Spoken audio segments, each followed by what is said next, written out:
Welcome to This Explainer. Look, we live in a society that is just incredibly loud, right?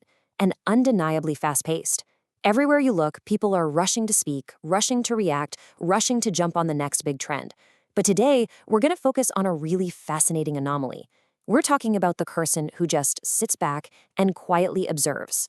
Through the lens of psychology, we're going to decode the anatomy of the quiet mind. So, have you ever met someone whose mind just feels like it's humming on an entirely different, much deeper frequency? They don't just casually think about things. They analyze, they decode, and they unravel basically everything around them. Psychology tells us these folks aren't just your standard overthinkers. No way. They are what we call deep processors.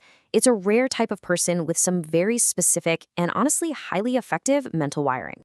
Okay, let's dive into this, because what psychology reveals about the hidden wiring of these trend-resistant, deep-thinking minds is absolutely brilliant. It's not just a cute personality quirk, you know? It is a fundamental shift in how their brain actually operates. We're going to explore the complex psychological machinery that separates these minds from the crowd, making them fiercely independent, remarkably observant, and quietly powerful. Part 1. The System 2 Brain.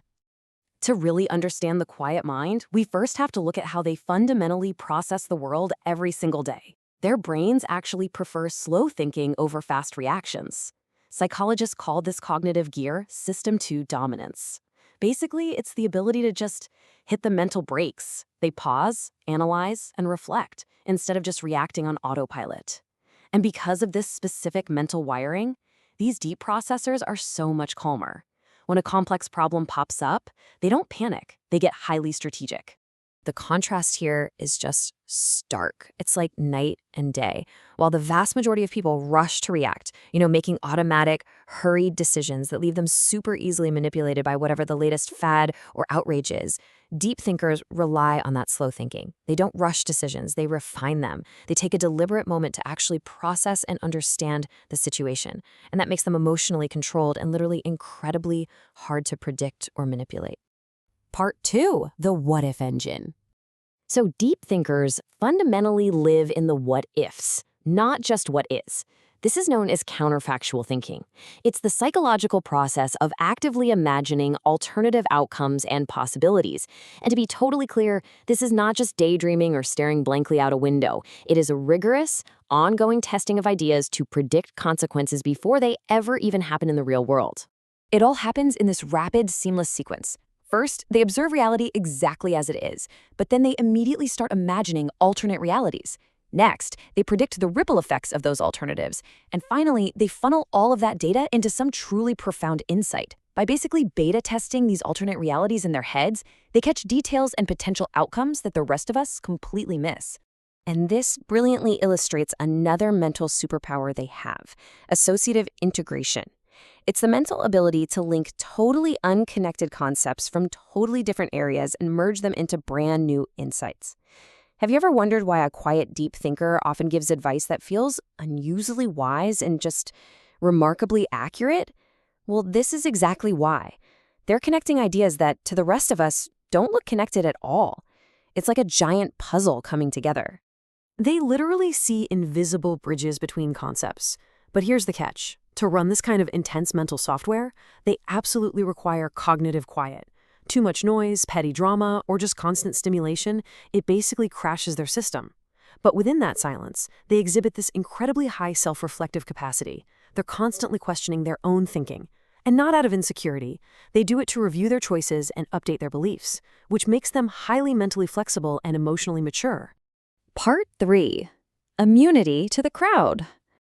Think about it. Most trends spread through normative social influence. That's just a fancy term for that familiar psychological pressure to conform, which is mostly driven by FOMO, right? The fear of being left out.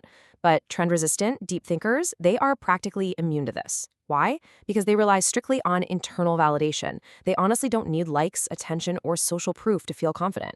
So that pressure to conform just doesn't even register with them. It really comes down to this. A trend focus prioritizes appearance and short-term applause. But a deep focus, that prioritizes usefulness, personal comfort, and long-term value. Because deep thinkers have such a stable sense of who they are, they process the world by asking, does this actually make sense to me? Rather than, hey, is this popular right now? Part 4, The Observer's Advantage. Okay, picture this. You're in a noisy, chaotic room. The loudest participant in there is probably talking constantly just to fill the silence, desperately seeking validation. And in doing so, they are carelessly broadcasting their real intentions for everyone to see. But the quiet observer, they use silence as a tool. While everyone else is busy broadcasting, the observer is freely gathering critical data. They're watching body language, they're noting tiny tone changes, and they're studying behavior patterns. So, the crucial point here is that quiet people fiercely protect their mental energy from the exhausting trap of constant comparison. They absolutely do not need to be the center of attention to feel secure. Instead, they almost weaponize silence, letting it encourage others to overshare and reveal themselves. This combination of selective energy investment and deep, calculated observation, it creates a really intimidating inner strength. And because they aren't just talking to hear themselves talk, when they finally do speak, it matters. People lean in. A single, calculated sentence from the quiet observer has the power to completely shift the entire gravity of the room. There's a saying, quiet doesn't mean weak. It often means powerful. The loudest voice usually demands immediate attention, for sure. But the quietest voice, when it's backed by deep processing, analysis, and observation, that voice holds the actual power.